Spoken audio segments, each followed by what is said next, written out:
Croissant. This is James, aka JP Harker, coming to you with another section of Wildcat. Flash up the cover.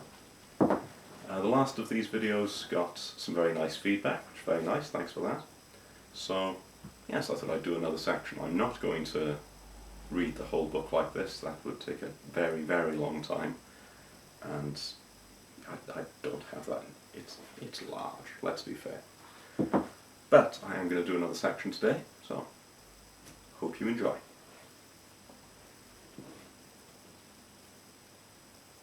The night was falling fast, and still there were bodies left to be carted to the pits. The battle, or the organised butchery it had become, was long over now, and the only task left was to clean up the mess. Cerberus watched with minimal interest as tribesmen were sorted from decent Gaian soldiers, the former to be simply piled up in the next field for the fires, the latter to be buried with little more dignity outside the town.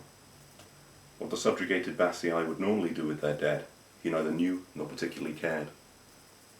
General Cerberus Lepidus, commander of the glorious 10th Legion, looked back at the retaken town of Udagosk, or Odagosk, or Undergosk, or whatever ridiculous name the Basii had for it, and pitied the poor fool who'd had governorship of this place. Not only was it an ugly slag heap that these savages actually saw fit to call a city, but he would doubtless be universally hated by the locals for what the legions had done today. The rebellion of Tangarix had been short-lived, but the tribes surrounding Udagosk had been his greatest supporters, and no doubt they would cause trouble for the reinstated Gaian rulers. Not that they'll dare to rise up in arms against us again. Not after today. Cerberus turned in the saddle and surveyed the darkening field again, the sights warring with the smells for which was the uglier reminder of the day's carnage. The smell of blood and offal assaulted his nostrils savagely, and he found the choking scent of smoke a welcome relief from the awful stench. Around him, the bodies of 800 Gaians and almost 12,000 Basii littered the field before Udagosk's hill. Legionaries were wandering everywhere among the mass of corpses, ostensibly to find living Gaians and finish off wounded tribesmen. But Cerberus knew perfectly well that most of them were there for loot. Basii, and barbarians in general, seemed fond of displaying their wealth upon their bodies, and all around him torques, rings and bracelets were being pulled and cut from corpses. He saw one soldier hack away at a warrior's hand to free his rings, only to find with a start that the man was not wholly dead. His stomach was open to show the grey ropes of his intestines, and his pained face and torso were a red mess of blood, but apparently the Basian was not quite finished yet. He grunted and punched the soldier in the ear, knocking him sideways into the mud. 2 other legionaries saw the commotion, and within seconds they were stabbing at the wounded man, the Basian not even having enough left in him to cry out.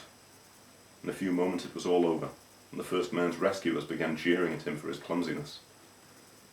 Cerberus heard screams coming from somewhere to his left, and he turned his head away from the looters to see another group of soldiers dragging a figure into the trees. It was hard to tell with their kind, but he was reasonably sure it was a Basian woman. The barbarians allowed their wives and daughters to fight alongside them as equals, and Cerberus suspected that this one at least would soon be regretting that custom. The women of the town were not exactly safe from rape, but there was a degree of organisation going on up there at least, and whichever general or politician fancied the idea of ruling the place would probably try to keep such things to a minimum. Not so out here. A lock of grey and brown hair fell over his eyes, and Cerberus was reminded of his dire need of a haircut. The 10th and 14th had been forced marching for 9 days, and civilized things like proper hair care and shaving had become secondary priorities. He irritably pushed the strands back over his ear. Cerberus had been a soldier all his life.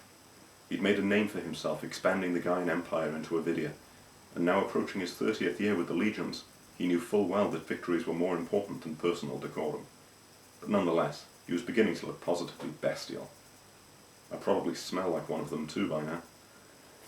He tried not to think about how long it had been since his last proper bath, and instead thought of today's battle, if it could be called that. Having seen the Gaian reinforcements approaching their precious stronghold, the Basii had decided for some idiotic reason that they were better served taking the fight to the enemy rather than risk protracted siege. 30,000 of their warriors from half a dozen tribes had charged towards the legions like a wave of ragged fury, only to break themselves on the solid lines of the 10th and 14th legions. Cerberus held back a smile. It wouldn't do to show emotion in front of the men. Despite the brutal downsizing that the legions had suffered since the Civil War, between them the two units had fielded some 4,000 men, to add to the same numbers from the 1st and 2nd legions already engaged. 8,000 trained soldiers, along with a few auxiliaries, against 30,000 Basii who'd come howling for their blood. And the fools did not stand a chance. The solid wall of shields, discipline, and cold iron had once again proved completely unbeatable, and the legions had seen off the tribesmen in a textbook display of Gaian efficiency. The general almost smirked as he remembered how the Basii had come at them without even a basic knowledge of tactics. The disunited rabble had spread out to allow room to swing their weapons, and had predictably been crushed by tight formations of professional Gaian soldiers, stabbing out at them with short blades and cutting down warriors by the score.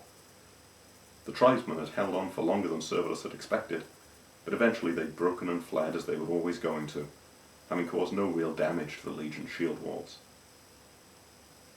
The incredible elite of the Gaian soldiery had charged into the chaos as they ran, and barbarians had been mown down like grass before a scythe. And just like that, Tangarix's rebellion was over, his city taken, his armors scattered or destroyed, and the man himself stripped and beaten in front of the other prisoners, ready to be taken back to Gaibia in chains. And Lepidus and the 10th Legion would now doubtless be sent to fight wherever a new uprising threatened the Emperor's peace.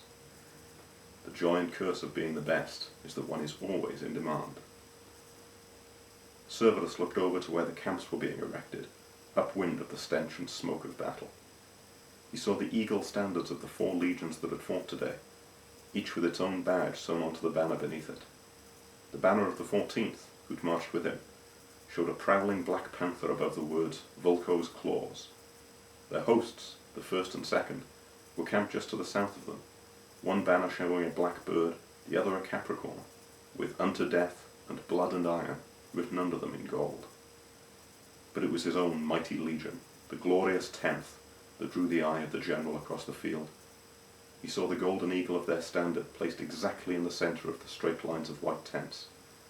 The banner of his legion showed a single roaring lion above the apt words that made up the 10th's motto, justly proud. Serverus ignored the foul smell of war and death around him and focused on the standard of the greatest legion in the Empire. Soon he and his men would be on the march again, he thought, and who knew what fresh glories might await them on the horizon. That's another little section of Wildcat. I'll show the cover again. I hope you enjoy. Usual drill, like, comment, subscribe, all of that jazz. This is James, aka JP Harker. I shall speak to you again. Over out.